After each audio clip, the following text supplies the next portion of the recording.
Nous notons I indice n, l'intégrale de 0 à 1 de x puissance n sur 1 plus x dx, où n est un entier naturel. Alors dans une première question, on nous demande de montrer que In tend vers 0. Alors en fait, on va encadrer ce qu'il y a sous l'intégrale. Alors d'une part, x est un nombre réel compris entre 0 et 1. Donc x puissance n sur 1 plus x est bien un nombre réel positif. D'autre part, on divise par 1 plus quelque chose de positif. C'est donc plus petit que x puissance n divisé par 1. Avec cet encadrement, on va pouvoir en déduire un encadrement de In. On en déduit que l'intégrale de x puissance n de 1 plus x entre 0 et 1, donc on intègre une fonction positive, l'intégrale est donc un nombre positif, et toujours en sachant que x puissance n sur 1 plus x est plus petit que x puissance n, c'est plus petit que l'intégrale de 0 à 1 de x puissance n dx.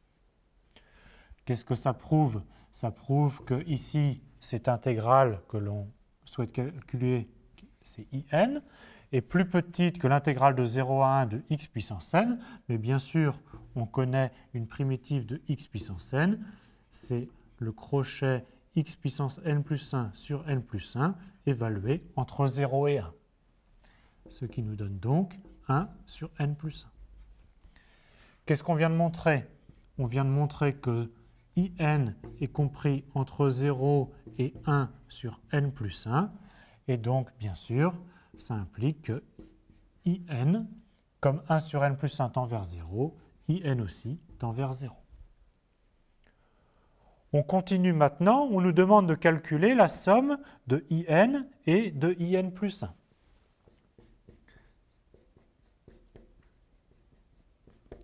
Alors la somme de ces deux intégrales, c'est l'intégrale de 0 à 1 de pour In x puissance n et pour In plus 1 x puissance n plus 1, le tout divisé par 1 plus x.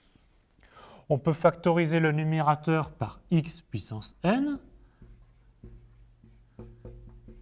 et on voit apparaître 1 plus x, ce qui va bien sûr se simplifier et on revient à calculer encore une fois l'intégrale de 0 à 1 de x puissance n qu'on a en fait déjà calculé au-dessus et qui vaut toujours 1 sur n plus 1.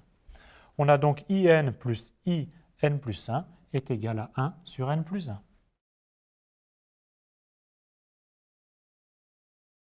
Nous allons utiliser ces intégrales pour calculer la limite de la somme Sn, qui est la somme des moins 1 à la puissance k plus 1 divisé par k, pour k variant de 1 jusqu'à n.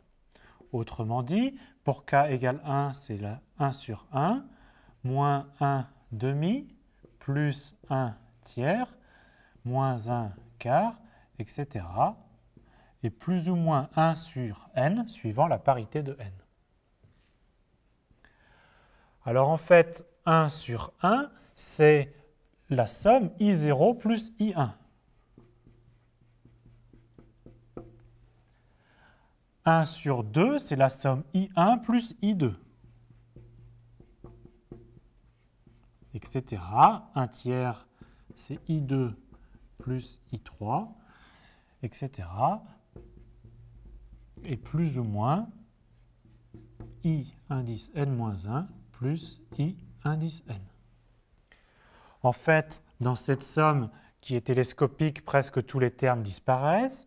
I1 se simplifie avec moins I1, I2 avec I2, I3 avec le suivant, etc. Et le IN-1 disparaît avec celui qui est ici. Cette somme télescopique vaut donc I0 et plus ou moins IN. Mais ce qu'on nous demandait, c'était la limite de Sn quand n tend vers l'infini. On a vu dans la première question que In tendait vers 0, et donc quand n tend vers plus l'infini, cette somme tend vers I0. Il nous reste à calculer I0. I0, c'est l'intégrale de 0 à 1 de x puissance 0, donc de 1 sur 1 plus x dx. mais on connaît les primitives de 1 sur 1 plus x, et donc il s'agit d'évaluer log de 1 plus x entre 0 et 1. Donc ce qui fait log de 2 moins log de 1 qui vaut 0. On a donc prouvé que Sn tendait vers log de 2 quand n tendait vers plus l'infini, c'est-à-dire que la somme alternée des inverses des entiers tend vers log de 2 quand n tend vers plus l'infini.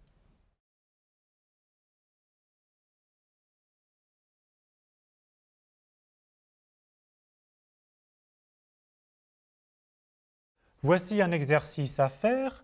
On appelle I indice n de t l'intégrale de 0 jusqu'à t de x puissance n exponentielle moins x dx, où n est un entier naturel. Et on va noter In, la limite quand t tend vers plus l'infini de I indice n de t. Pour cet exercice, on admet que cette limite existe et est infinie. Alors voici la liste des questions. Vous commencez par calculer I0 de t puis en déduire I0. Je vous rappelle que x à la puissance 0, c'est 1. Ensuite, vous exprimez I indice n plus 1 en fonction de In et vous pourrez ainsi trouver la valeur de In.